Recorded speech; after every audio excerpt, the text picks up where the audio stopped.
I'm Elisabeth Hendrickson, and today I am here with my friend Sean Beckett, and I am so psyched to talk to Sean.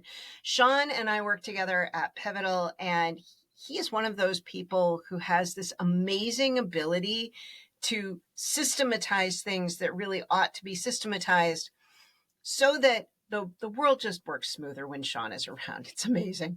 Is there anything that you want to say to introduce yourself, Sean? Yeah, I think I'm a person who thrives at that intersection between technology and service. I really enjoy working with the things that are a part of software development, but I don't actually enjoy developing software myself. One of the things I like to say is I don't really care what we do, I care about how we do it. And so thinking about the failure cases and designing systems so that they do not fall over when things inevitably go wrong or get weird or someone's confused, kind of respecting the fact that even though the computers are perfect and totally deterministic, humans are not, and humans are part of every system. So how do we build process that incorporates both of those things and allows us to leverage the things that people are good at, the things that computers are good at? Yeah, jack of all trades, master of none, someone who enjoys getting in and helping other people, experts, be better at what they do because they don't have to worry about the process that is tangential or coincidental to the genius that they're trying to bring to their daily work. So speaking of resilient systems, one of Yeah. my absolute favorite systems at Pivotal, and I have missed it every day since well, it's kind of a long story. It's at some point it stopped working the way it was originally designed for reasons that have nothing to do with you and everything to do with the fact that Pivotal changed and morphed over the years. But way back in the day, and I'm going to say, I don't know, you're going to tell me when it was created. I'm going to explain what I loved. Ask at.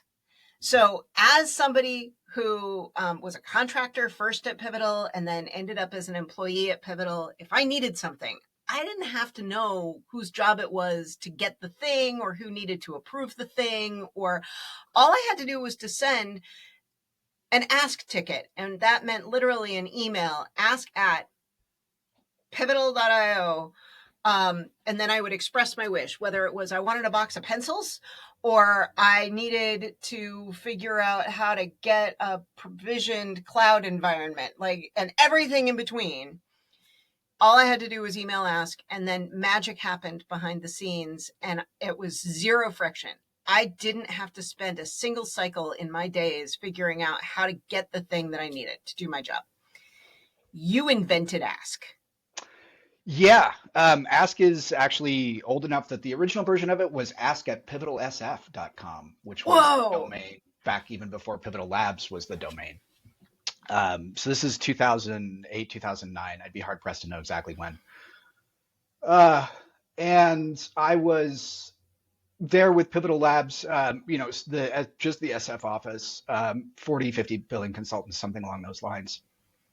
And one day, one of the principals, Ian McFarland, came to me and he said, I just watched Chad spend 4 hours building a machine, and that's 4 hours we couldn't build a client. Like, we have to have a new machine. There's a new pair starting, and they had all of this kind of yak shaving they had to go do before they could actually get to the thing that is the whole point of the client paying us money and us paying the pivot to do the thing with the client and all that.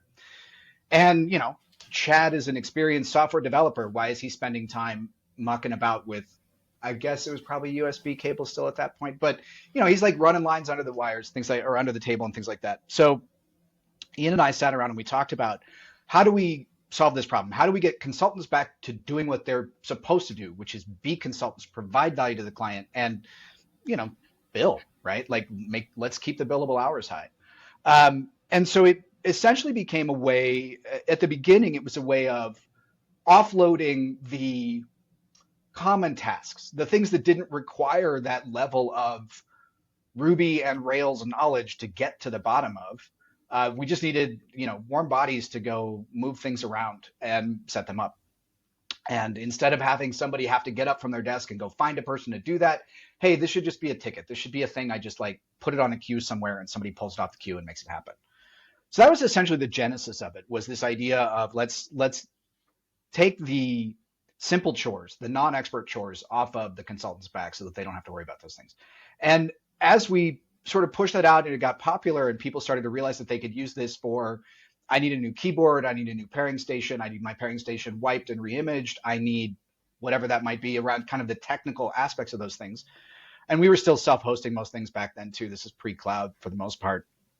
And so I need a new Mac Mini racked for a CI machine, something like that. Then people started saying like, hey, I kind of wish we had more Diet Coke in the fridge. Like we keep running out by Thursday afternoon. And, I've got a meeting with some people coming in. Can I get some sandwiches and that sort of thing? And so it evolved into this idea of essentially, I have a problem that I don't immediately know what to do about. What do I do about it? And it was a next step generator, right? And so there's this idea of I'm not quite sure how to address my need. I'm going to ask.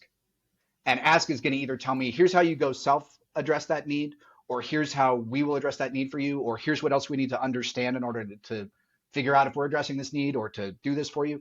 And we essentially trained people to be virtuously lazy. Don't try to solve a problem that you don't understand or don't know how to solve. Just ask, what do I do? And if we have an answer, we'll give it to you. And if we don't have an answer, then we'll work with you to figure it out. For 18 years, I have misunderstood how to read ask. I read it as I'm asking for a thing. Yeah. And that is not what you just described, which I think is a very subtle but important and really interesting distinction. I don't know how to solve my problem, so I will ask how. Not I am placing an order for lunch. I have people coming in. I need to have lunch for them. How do I go about doing that? And at the end of the day, the distinction kind of blurs because usually the answer from ask was, oh, okay, great. Here, yeah. If I ask for a ham sandwich, then a ham sandwich might appear, kind of thing. Right. But so I didn't have to think about the difference between these things. But you're pointing out a very subtle and critical difference that I think was probably underpinning one part of the core philosophy of ask. Now that I have had my mind blown, because for 18 years I have misunderstood how to read that word, 1 3-letter word. Yeah. Tell me about the philosophy of asking for help as opposed to placing an order. So one of the things that happens when you have a lot of independent client teams, right? The context of a pivot in their day to day is I'm working on a team with maybe, 2, 4, 6 people, maybe 10 if it's a big one, something like that. And then I'm in an office and there's 10 to 100 people in that office. And I've got a manager that I meet with on a biweekly basis or something like that. And that's pretty much, those are their monkeys. That's who they're interacting with. They're seeing other people around lunch. They're seeing people at tech talks, that kind of a thing. But there's not a lot of common experience sort of shared across the board. We don't have 100 people on the same team doing the same project in the same way, going to the same meetings and all that kind of stuff. So what you end up with is a whole bunch of like, oh, I'm going to solve the problem locally. And then you have 15 different local solutions, which are mutually incompatible and terribly inefficient. And that was one of the things we really wanted to get out in front of. And like, let's stop doing that. Like, you can solve this, but why would you? Ask somebody else, have we already solved this? Do we already know the answer to this? Is there already a thing? Can you get a ham sandwich? Yes, absolutely. But if you go buy your own, you're going to get it from the deli down the street. And it turns out we actually have a contract with the place across the corner and we can get ham sandwiches for half price and they're better quality, blah. So stop trying to solve it yourself because the chances that you find the optimal solution on your own the first time are pretty close to nil. Whereas if you ask somebody who solved that problem before or who is expert in solving classes of problems like that, then chances are we're going to get closer to the optimal. We're going to have this ability to repeat and just make that a thing that's constantly available for people. So we did actually train people to be in that world of, I went looking on the wiki, I asked my pair, nobody knew the answer, ask, what do I do? What is the next step? How do I start to address this problem? And a lot of the tickets that we would get, particularly from new clients or new pivots, would be essentially like, where do I find this information? And then we could point them to that, say, hey, here's a whole class where it lives. But I think you're right. I think a lot of people from the outside saw it as like it's an order delivery system. It's just an inventory. It's going to the PX. It's having the quartermaster do something for me. But really, what we wanted it to be was a way of centralizing all of the needs that are coming in that are not already addressed or that are not obviously trivially consumable by the pivots so that we can then iterate on those, so that we can centralize the needs, so that we can understand the full breadth of what do people need. Hey, you want to buy lunch, you need to make sure that, I mean, a simple thing here, right? uh, Learning to understand the dietary restrictions and needs, and how do you address that. So, okay, I need lunch for 12 people. How many vegan and how many gluten free and how many chips and how many salads and all that? If you're guessing on that for the first time, you're going to get it wrong. But if this is the 48th time that you've ordered lunch for a dozen people, you're going to have that pretty well dialed in. And so that was really the idea. Is like, these are the things that we want to make repeatable for the team that's doing facilities and IT and all those kind of things. Um, and then on top of that, if somebody's hitting a problem that they haven't seen before, they haven't seen it before, but maybe somebody in the New York office has seen that now. And if those are all coming into Ask, we're getting that centralized signal. We can process that in a central way and recognize kind of second and third and fourth order signals now actually float to the top, because you realize this is happening in a bunch of places. Whereas if it was something that people were solving locally, or if something that people were just bringing to their manager, you would never detect that there's this common signal happening in a lot of places. So as a user of Ask, it was the magic thing that made my life so much smoother, because it meant that I didn't have to spend 4 hours cabling under a desk or whatever. Sure. But what I'm fully realizing now, and kind of wish we had this conversation many, many years ago, is the extent to which it is an absolutely genius mechanism for global optimization, and the definition of global scaled as Pivotal scaled. Yeah. Yeah, it was a very fractal org. We had at least one or two people in every office who were part of the Ask queue, right? Who were people that were seeing and responding to tickets. And we would always put the newest people on triage, so that they were reading every incoming ticket. So then they didn't know the answer and they'd have to go ask somebody within, then we'd really build that up there.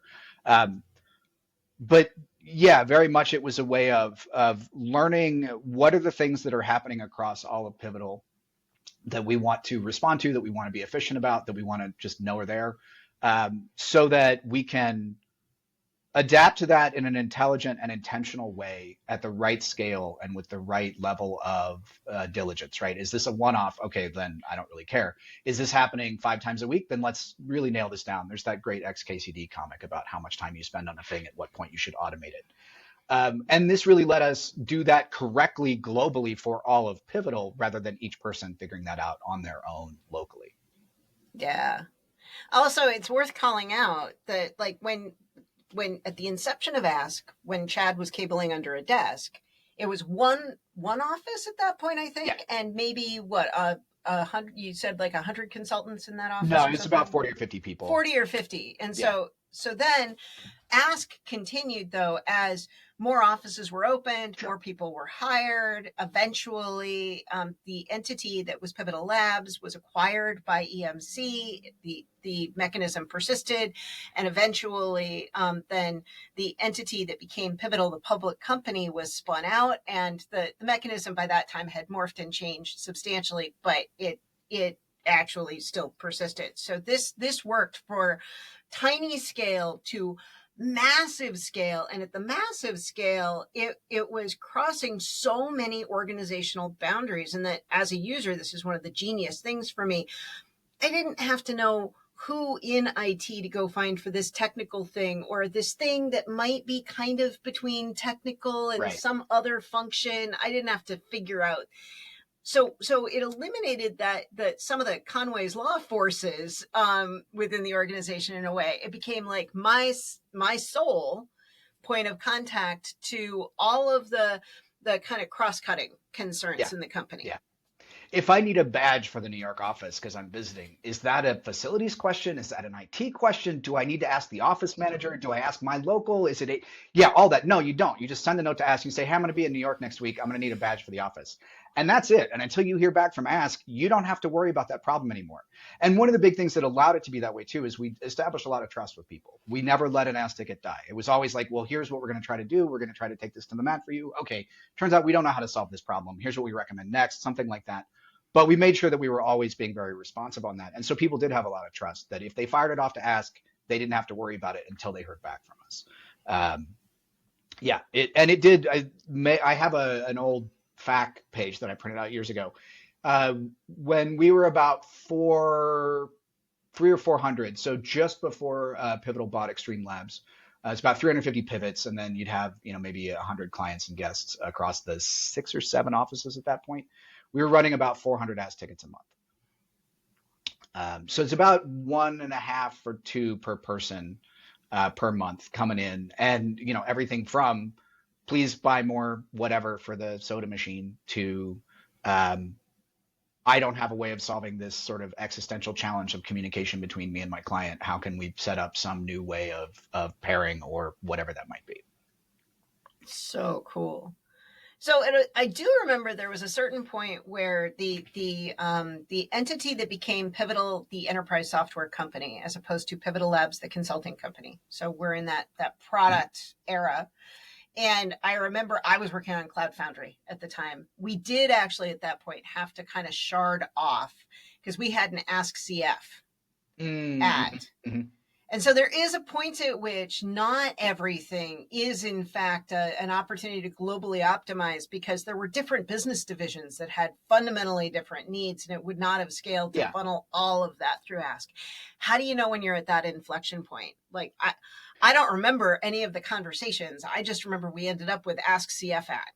Yeah, so that pattern started with actually Ask HR ad was the very first one that we split off, because you get to a point where you've got questions coming in that are about FMLA or some other kind of, this is a semi-private thing that I want to ask, or there's a particular accommodation I want to talk about, and the local IT guy doesn't need to know about that or doesn't need to be part of figuring out that conversation, and I don't necessarily need the facilities person to be chiming in on this. And so we separated off Ask HR, as the idea here was essentially Ask always remained. Well, what I used to say was it's never the wrong place to go. It may not be the best place to start, but it's never the wrong place to start. So if you don't know what else to do, email Ask at Pivotal and see what happens. But if you know, hey, I know this is an HR question, I don't know who in HR I need to ask, I want to have a ticket and have it be this tracked kind of thing, I'll email Ask HR.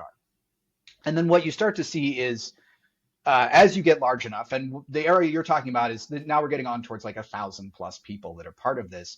At that point, you already know that now, I've got 150 people in my team, right? So if there's 1,000 of us, there are 5 or 6 independent kind of groups of chunks of people here potentially. Probably each one of them is going to have something close to that need, or maybe when you get to about 2 or 3 times that 150 boundary, you start to need some sort of breakdown. And really what it comes down to is, does that person looking for help already know how to scope where that should go? If they do, then great. Now you can start to say Ask CF, because CF is this particular context that is separate from the consulting side of the house. And I know that my question is irrelevant to the consulting side. I know it's only relevant to the CF side. Let me skip a hop here and go directly closer to the route. And, when does that happen? That's going to be so dependent on your org structure and your Conway boundaries and all that kind of stuff. But essentially, it starts to happen when you have a lot of people that are doing triage that go, I have no idea what this means. What is this even talking about? Because if someone that's reading it, triaging it, doesn't have the context to even understand the request, that indicates that request it maybe needs to be more targeted to start. Yeah. I also love the signal that you were talking about with HR, particularly, that there are sensitive topics that you don't really want everybody who's at the back end of the Ask ticketing system to necessarily be aware of. It's that's private. Right. Yeah. Yeah. Yeah. And so there, it's going to depend a lot on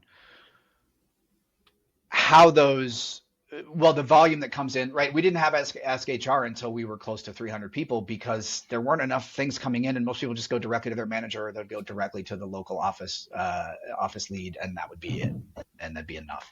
But by the time you get to the point where people are strangers to each other within the organization, then now you start to need this ability to sort of more confidently scope it, so that I know that I'm not exposing myself to a thing where I don't know all of these people. Yeah. Yeah. So I remember for one of those little sharded asks later, we got some wild requests. And I remember that there are stories about some wild requests that came into the global. And I mean, some of the things that somebody else might consider weird requests. Like, we did have a thing of retro cheese. So you could ask for cheese to be delivered for your retrospective. That was not weird. No. So like the bar for weird is pretty high. I'm Can you tell the stories? What are some of the wildest things people asked for? Yeah. So one of the things that we had initially was this sort of permission challenge. Like somebody asked for a thing that, well, that's kind of, I don't know, should we get that for them or not? And then that would float up and it would get kicked up the chain to me. And then I would say, well, I don't know. And I would go talk to somebody else. And then what we finally figured out at the end of the day was for what we're paying these people and for what they're bringing in, if they ask for anything under the $400 and it's not illegal, just buy it. Just don't ask. Just Oh, get it. wow. If they want a custom keyboard, if they want some mechanical thing, if they need some plushie for their desk to make them feel happy, if they want some red green refactor light that sits on top of their monitor, all of these kind of things, it really just came down to that. So that's fascinating. This is one of those areas where we actually adopted slightly different policies in different parts of the company. Okay. Because one of the wilder things, at least from my perspective, was we had somebody who but by this time, well, actually, it doesn't even matter where it was in the organization, but we had somebody submit an ask ticket to a part of the organization where I was responsible. So the bubble up was to me. Right. And the request was, could I have fresh flowers on my desk every day? And the answer was no. You can buy fresh flowers for yourself every day, but no, we are not going to put fresh flowers on your desk every day. Now, I am curious. Philosophically, it is under $400, at least for the specific every day, over $400 over time. Right. But it is not a plushie. Can I have a Pokemon plushie? We might have said yes to that, but the idea of level of service. Right. I think the thing that I would have responded to on that one would have been basically like, this is now creating a privileged situation for someone, right? A single purchase, a one-off that improves your life in some way that feels nice and whatever. That's one thing. This is a sort of a continual marking you as an other in some way. Or we put fresh flowers on everybody's desk every right, day, exactly. Which we'll was not going to happen. We'll get fresh flowers for breakfast, and if you want to grab a stem and take it back to your desk, that's fine. Something like that. There'd be. I'm embarrassed that never occurred to me as a solution. Well, I like to make people happy. I like to be of service. So I try to find a way to give people what they ask for, even if we have to slightly change what that might be. Yeah, I mean, and the nice thing was that people were they were cool about this, right? I mean, one of the great things about Pivotal was that we hired for empathy first. That was like literally the first points in the interview you could win or lose were whether or not you were showing empathy.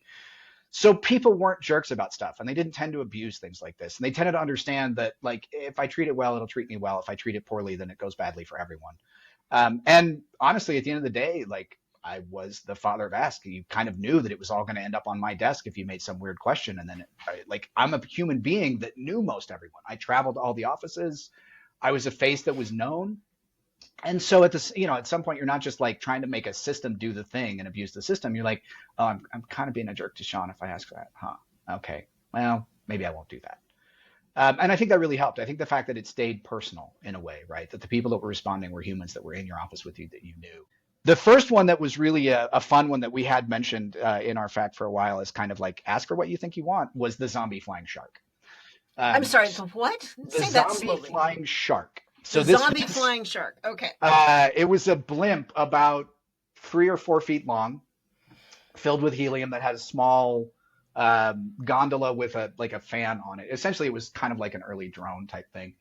And somebody just said, "This is really cool. I would love to get one for the office. Can we do that?"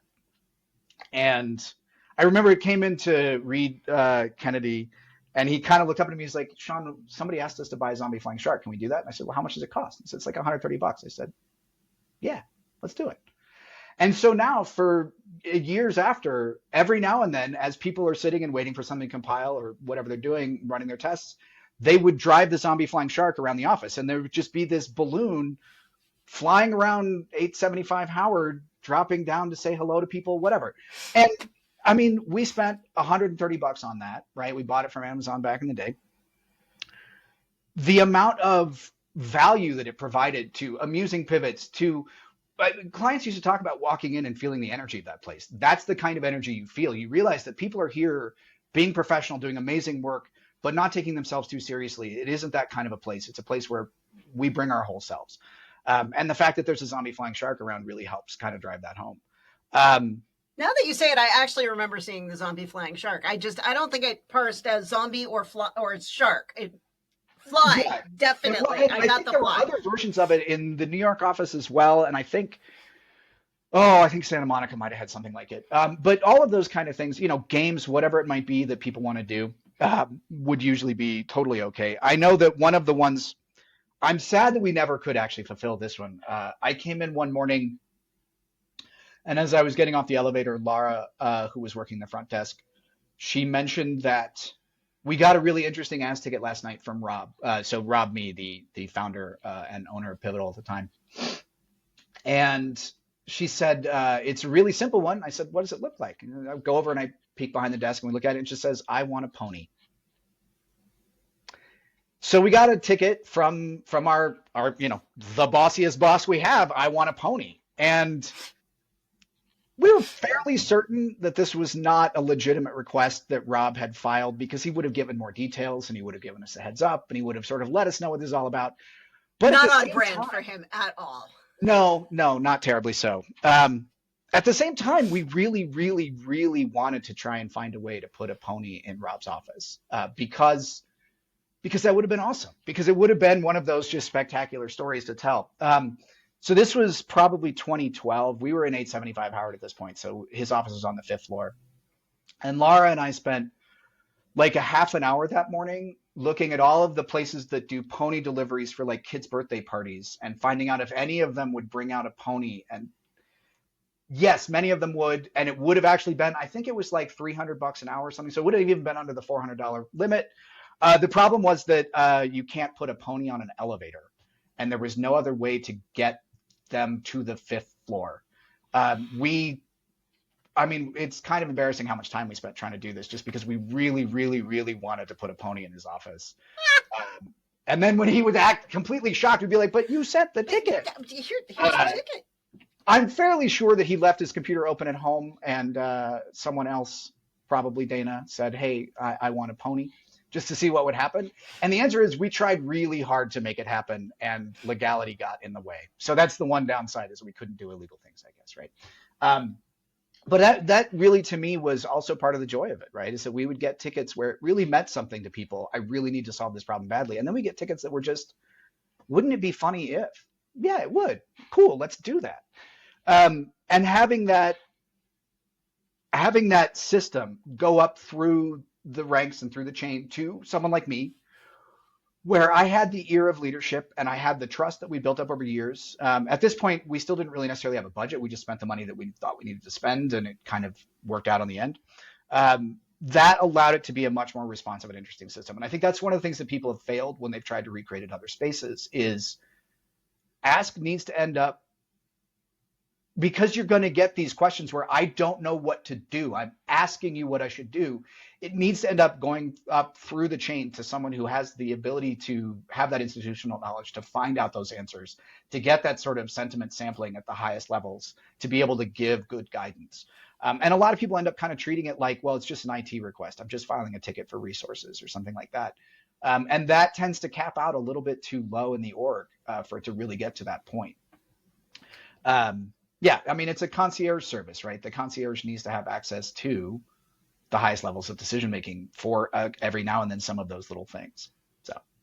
So I'm really appreciating in this conversation the depth of ask that I suspect you didn't even realize when you and Ian McFarland were brainstorming in what it would turn into. But I'm hearing two themes that I think are super worth highlighting. The first is the one that the realization of, oh, it's a global optimization mechanism because otherwise everything gets locally optimized. So that's amazeballs.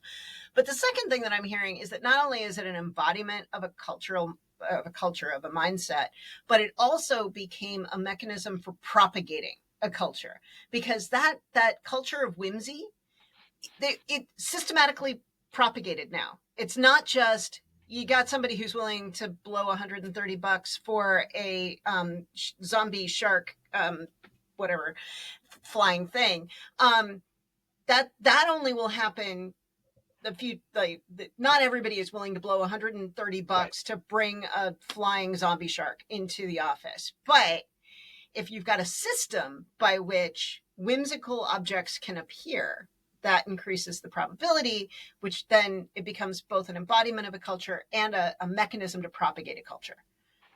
Is Yeah. that right? Yeah, I think that's right. I think Ask was very much a style of problem solving that encouraged people to raise anything that they were curious about or that was frustrating to them. I know one of the things that we got a lot at 875 Howard actually was, it's so loud in here. I don't know what to do. It's just always so loud. And this would come in from clients, it would come in from guests, and it would come in from pivots. And it was kind of one of those things where, about 60% of people didn't really care. And about 40% of people, or maybe 20% of people, it bothered a little bit. And 20% of people are like, this is making me crazy. I don't know what to do about this. And we looked around for a lot of time. Now, we didn't have uh, 20 years in the business, seasoned facilities people to sort of dive in on a problem like this, but we had the people behind Ask. We went and did a bunch of research, tried to figure out what to do. And then finding the various solutions to that, figuring out which one of those is practical, figuring out which one of those is feasible from a financial perspective, putting it out there, iterating on it. That's the kind of thing where it was a collaboration between how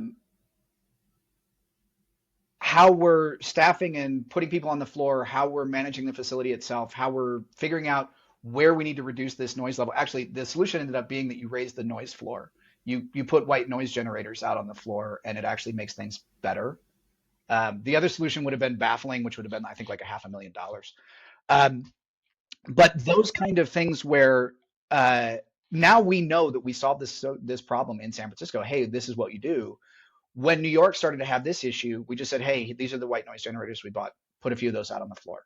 Um, and I think in a lot of organizations, you might have a facilities team that is thinking about those things and solving them.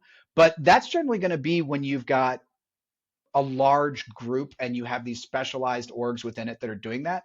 There were still only about a dozen people responding to Ask at the time we were kind of thinking about that and how do we dive in on that? How do we solve that problem? The fact that we could get to the 80% solution on all of these things that we didn't necessarily have the people for yet, I think that was what I really enjoyed about running Ask. We had a lot of generalists, a lot of people who were very, very good at solving a problem they hadn't seen before and then understanding how to iterate on that.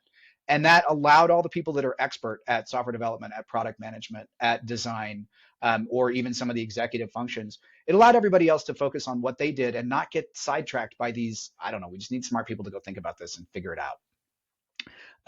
That was a wonderful kind of, which of these buckets do you want to be right now? You can be in either. You don't have to be in one all the time, but these are the people that tend to stay on the kind of like generalists, let's make it better. And these are the people that tend to stay on the, I'm an expert in this, let me bring my expertise to bear. And every time I'm outside my expertise, let me just ask. I don't want to think about this. This isn't something I'm an expert in.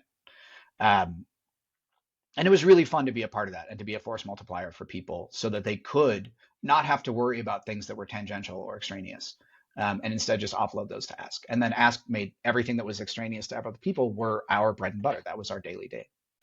I think it's worth highlighting how economical Ask actually was, because you mentioned like a dozen people behind Ask, but they weren't spending all day just triaging tickets. These were like a dozen generalists where they had the breadth of understanding and the judgment and could spend a little bit of time every day triaging tickets, making sure they got to the right people, and then the rest of the time was actually problem solving. So it wasn't this massive team that just did tickets. It was problem solvers who had the breadth of experience to be able to figure out where things were supposed to go. Yeah. As like a part-time, a little sliver of their responsibility. Yeah, right? it was people that were on the IT or the facilities teams. So you have the local front desk person and the local kind of IT person, and then the centralized teams for both of those as well. Plus a few of the folks from HR and a few folks from finance and some other folks for context, things like that. But yeah, everybody had tasks that they had to do as part of their regular job. And then again, we would give the newest person on the team, they would be the one triaging all the Ask tickets that came in. And so they would see the whole signal and have to drink from that fire hose and kind of learn what it looks like and then route those to the right people by learning rapidly. And so then as we add to the team, each new person comes on, brings a slightly different perspective as to what they can solve and what they need to pass off. They learn where those get passed off. And now I think one of the things that really helped it scale and one of the things that is hard to describe to people on the outside of it was the institutional knowledge of Pivotal how do I do a thing? What is the pivotal way to do a thing? If you're not talking about the client delivery mechanism, if you're not talking about how do we code, how do we pair, how do we do product management, if you're talking about how do we order lunch, how do we build out an office, how do we produce an event, how do we get a speaker, how do I hire, how do I fire, all of those things, that whole institutional knowledge was on a team of people who were in constant contact and could rapidly iterate on any of those. And so if we decided, I mean, I remember one day we decided we're going to stop buying HDDs, we're going to start buying SSDs. Great. It was a phenomenal improvement for everybody. We just did, right? And that was it. And then from then on, it happened because it was only one team that needed to know that. And everybody else was just like, oh, hey, I got a new machine. It's got an SSD. Like, great. If we wanted to change how we were doing anything, what vendors we were buying airplane tickets from, what hotels we were staying at, any of that kind of change in practice, or how many weeks in advance do you need to file to give the tech talk, or how are we asking people in for after hours events? All of those things were this team of 12 to 15 folks who were having weekly meetings, and we were having our own planning meetings or having our own retros. And so if somebody decided, I don't like the way this is working, we need to change the thing here, they didn't have to communicate it to every pivot. They had to communicate it to this one team, which could then iterate on it, make sure that the solution worked, and then push that solution to everybody. And for them, it's Ask was an API. I don't care what's happening on the other side of this boundary. I just fire a well-formed request that says, I want this. Here's when I want it by. Here's why I want it. Here's the anti-goal. Here's a link if I need you to buy something. There you go. Take it. Do whatever you want with it. I do not care what happens on the other side of that boundary, and I don't need to. And you can iterate on it and change it as much as you want, and it doesn't affect my experience. That centralization and abstraction of institutional knowledge was, I think, really the hugely powerful thing about having that. And then again, we'd hire those generalists who were like, I want to absorb all that institutional knowledge. I want to be the person that understands how does stuff actually get done. And then when pivots would move offices, or they'd change teams, or they would boomerang back, nothing is different. I've been gone a year. We've changed the way we do everything, but the way I do it is I still just ask.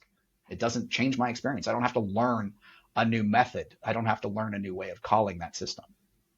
Yeah, but speaking of learning, I didn't realize that you put the newest team member on the first level triage, and what an amazing way to like get fully immersed in all of the variation of stuff. That's very cool. So it does occur to me, you mentioned that the IT and front desk, and one of the other things that was kind of a cultural thing that I think is because of you, but you should tell me if it's not. The front desk team, which encompassed more than just sitting at the front desk, they had a broader set of responsibilities. They were an integral part of the Ask system, and their title was for a long time was the happiness team. Yep, absolutely. Was that because of you? Was that you or somebody else? I don't know where the happiness team name came from. If I had to guess, I would guess it was probably Lara or maybe Ian. It kind of sounds like a thing that came out there. But really, that team initially started as the people that were taking care of breakfast and getting lunch for the tech talks and those kind of things. And so they were delivering the awesome in a very tangible way to a lot of people. They were making sure that the beer fridge had the right things in it, and that the ping pong tables had enough ping pongs, balls, and all that kind of stuff. And so that title came about essentially when we needed a name for the people that were doing this, and like receptionist was just wrong and kind of not even fitting it at all. But they also weren't necessarily what we would call like facilities people in a traditional sense either. And so, yeah, director of happiness and the sort of the happiness team is where that came from. And that was also really neat because it told them, like, your job is to be here to help make people feel happy, right? Your job is to clear those obstacles and get people back to feeling that way. Your job is not to save the company money. Your job is not to be efficient. Your job is not to say no. Your job is not to, enforce the rules. Your job is to make sure that people can stay happy. And what does that end up meaning? Such an amazing, like, it seems like such a subtle thing, but this is the thing about culture, right? Culture is the stuff that we live, eat, breathe. It's in the air. You can't really define it except by being able to say, okay, this feels different than that. And when you look at the role that the ask system and the happiness team played in perpetuating a culture of kindness, we're here to make people happy, not enforce rules, that those are all cultural things. So how absolutely amazing. Now, you did shift your role from heading up all of this stuff, and then you ended up moving into the product side of the house at some point later. And I think you and I were not working together closely at that point. So I actually have Right. zero visibility into that journey. But you took all of this philosophy into program management. Yeah. I was a boomerang pivot. So shortly after the EMC acquisition, being the director of IT got to be kind of a nightmare. They were a Windows shop, we were a Mac shop, and never the twain shall meet. And it was it was a challenging time. And after a while, it became a challenge that I did not want to do anymore. So I went off and I worked for some former clients and some former pivots for a while, again, doing service and technology kind of things. But I came back in 2017 to pivotal R&D. And so at this point now, building Cloud Foundry and working on that kind of thing. And it's I don't know how many people were in R&D at that point, but hundreds, many hundreds, getting close to 1,000. And the idea of program management was kind of the right fit for me coming back in. And I think a lot of that idea of being in the center of the communication flow and being an abstraction point so that people don't need to understand what's on the other side of that communication hop. They just need to give well-formed packets that can be routed the correct way. That to me was a lot of what we thought about TPM. My boss at the time, Evan, used to describe us as our job is the care and feeding of the feedback loops. We need to make sure that the feedback loops function, that they're in the right place at the right time with the right scope and the right frequency, and that they're healthy and self-sustaining, right? Any feedback loop that's out there that requires a human being to continually do the right thing is a feedback loop that will fall over and die at some point. So how do we make them self-sustaining, self-healing? And the TPM job was very similar to a lot of the other kind of automation things of go out, find the thing, build the feedback loop, manually care and feed for the feedback loop, and then figure out how to now automate, systematize, pass it off until you get to the point where that thing is just its own completely self-sustaining part of the culture, essentially.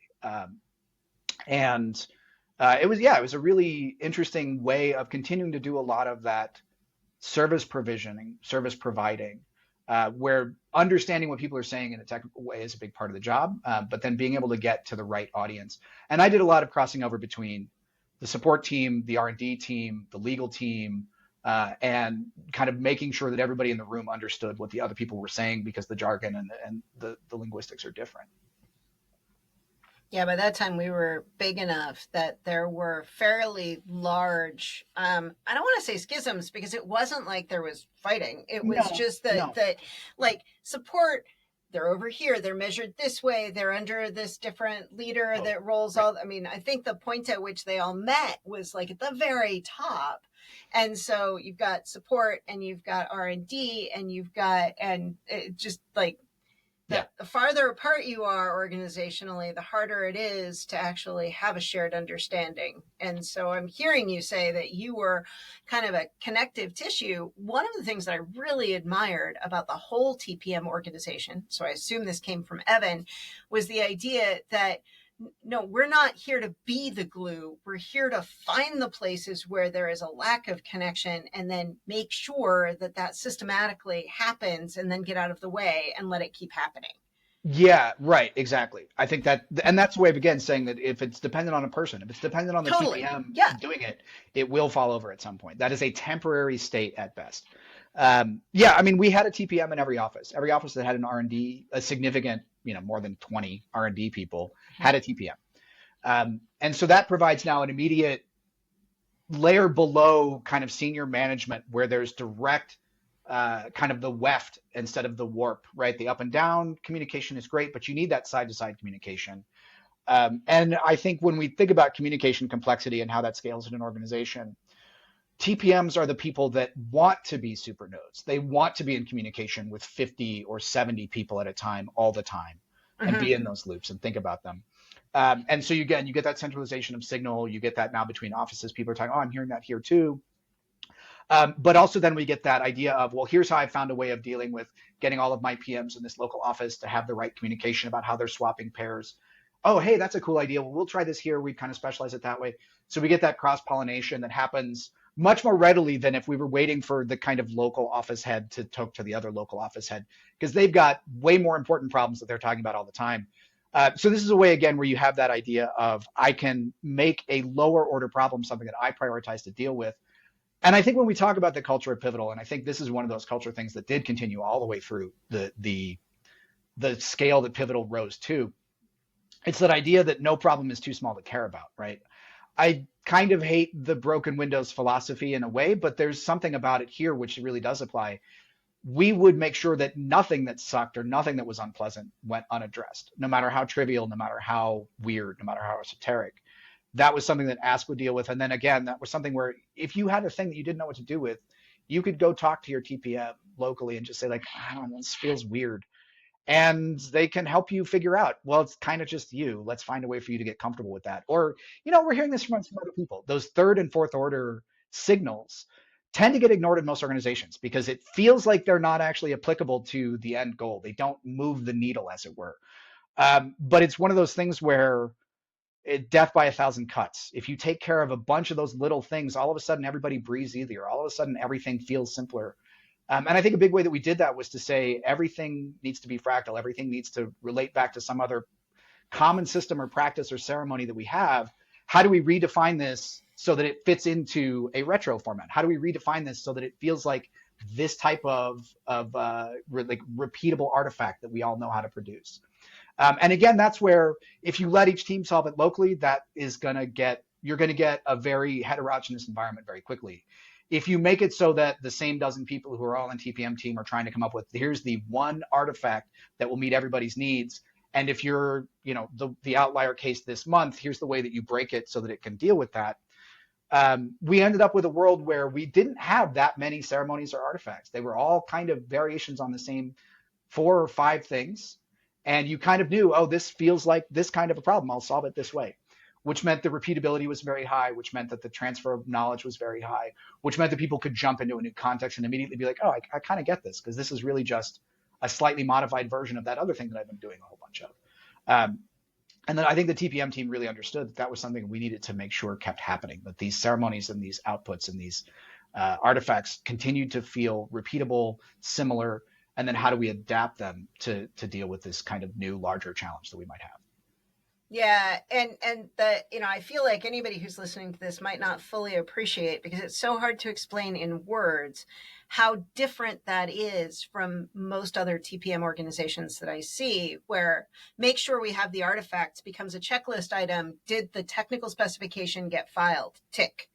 And that is not at all what you're talking about when you say artifacts and rituals. So can you try to unpack just a little bit more like what you're talking about and distinguish it from the typical enforcement of, I'm going to enforce the exoskeleton of this process by saying, yes, now we've got basically specification theater. Yes, there was a specification filed. It got these sign-offs.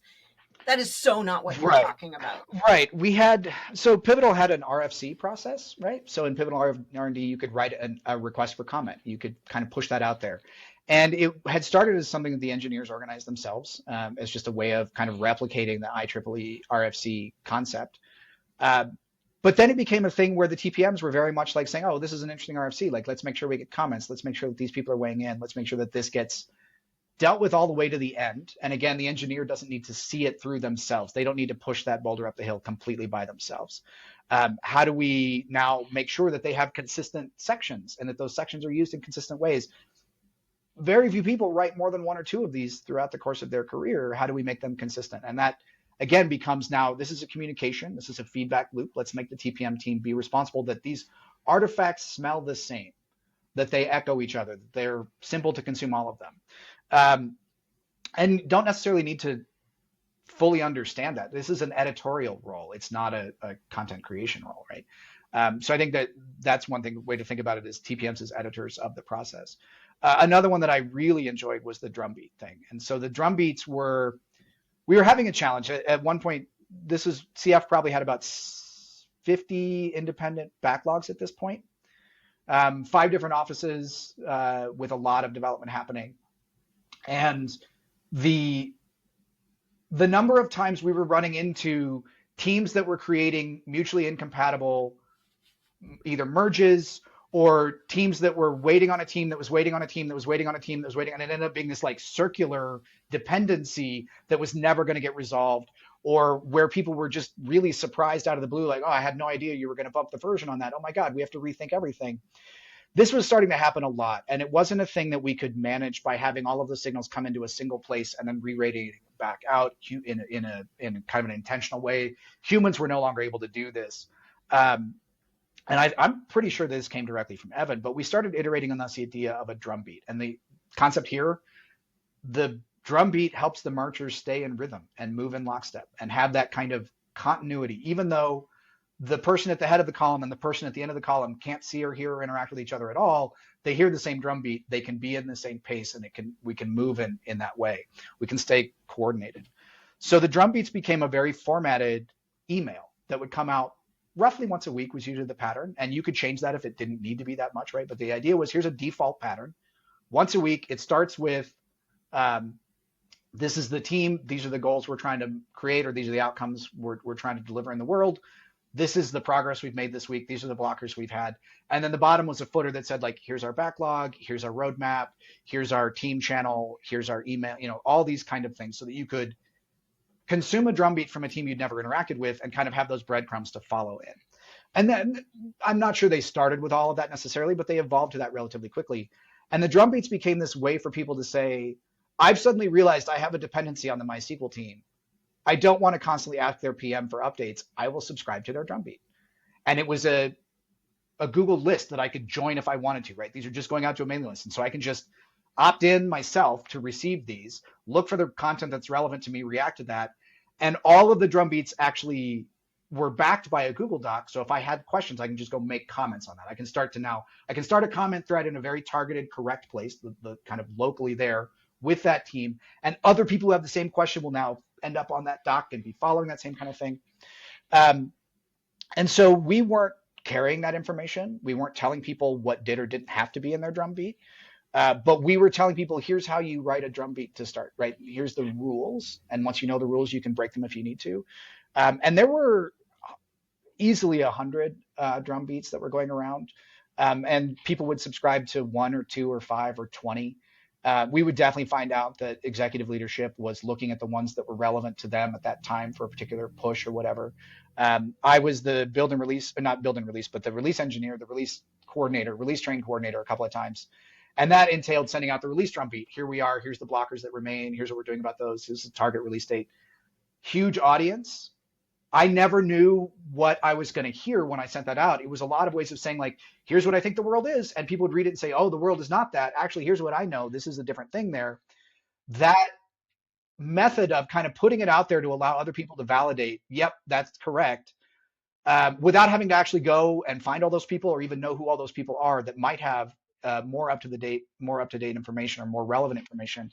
This way of pushing it out there and encouraging people to consume it when they knew that they would have something to add.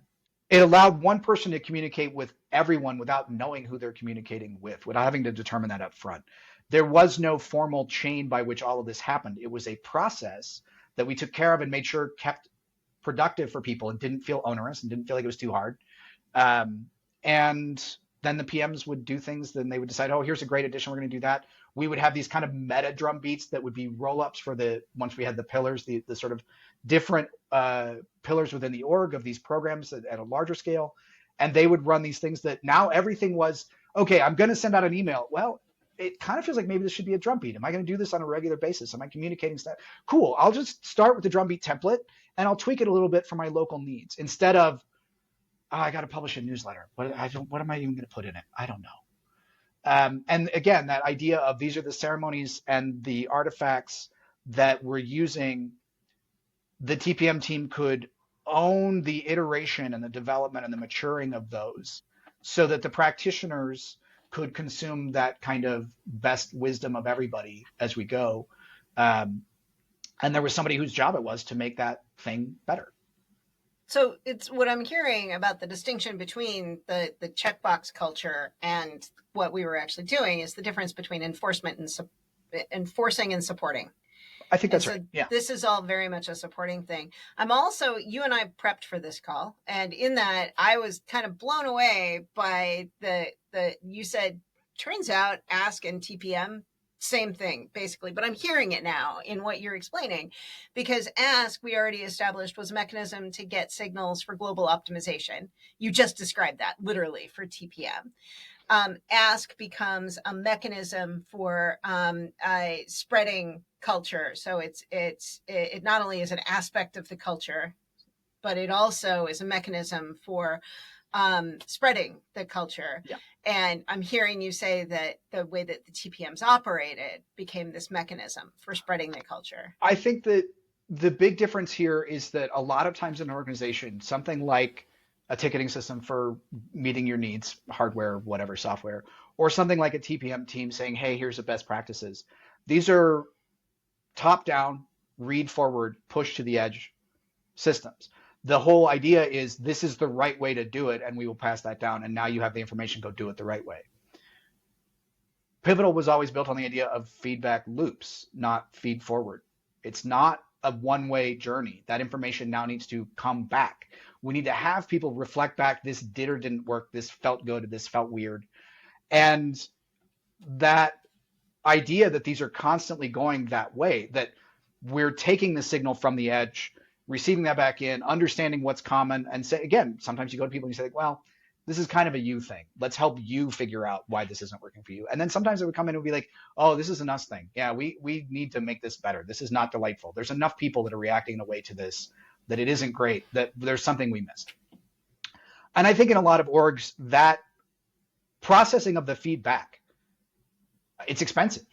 And it is kind of always taking on this new thing and always understanding that you're never done, that everything is just the best available that we have now.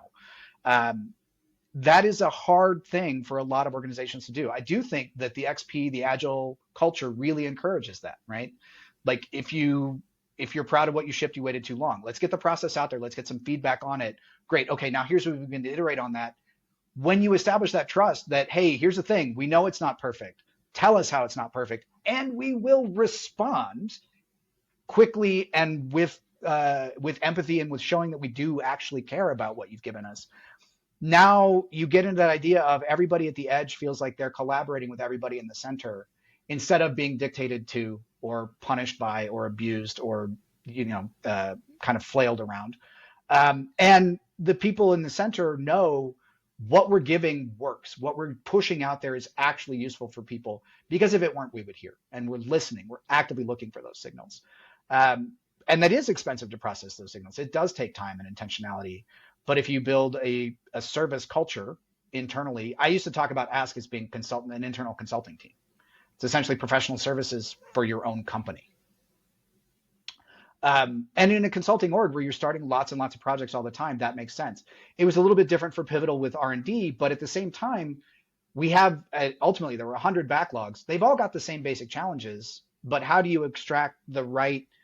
What's the 80% where this is what we should all do this similar, and then what's the 20% of you should figure this out directly on your own?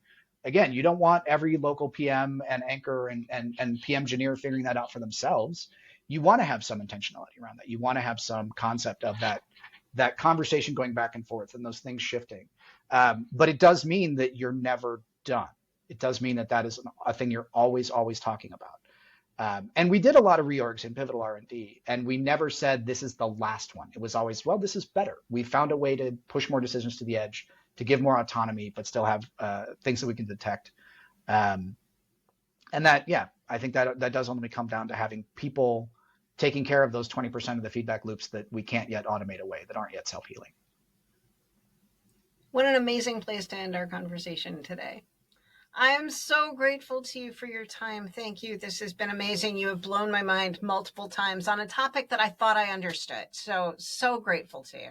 Well, thank you very much for the conversation. I love talking about the ways in which we can really create these self-sustaining, empowered teams, working with the kind of folks that were both within and without these systems. Has been the highlight of my career without a question. These are the best teams that I've ever been on, been a part of, and being able to do that with them and to get people to the point where they trust that their extraneous needs will be handled. That even though it's not that the company doesn't want them to make this a priority, but we will make it a priority on their behalf and go figure this out and do the right thing and then come back with a thing that they can iterate on and continue to have a conversation around that. It feels like a thing that a lot of companies don't believe they have the overhead to deal with, or they don't think that there's enough juice for the squeeze or something. I'm not quite sure what the resistance is.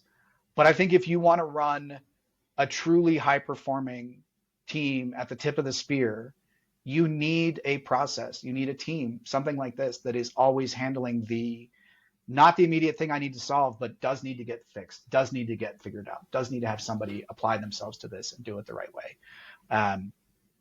Yeah, and I would love to find another place to do that again sometime. If somebody wanted to find you, how should they find you? LinkedIn?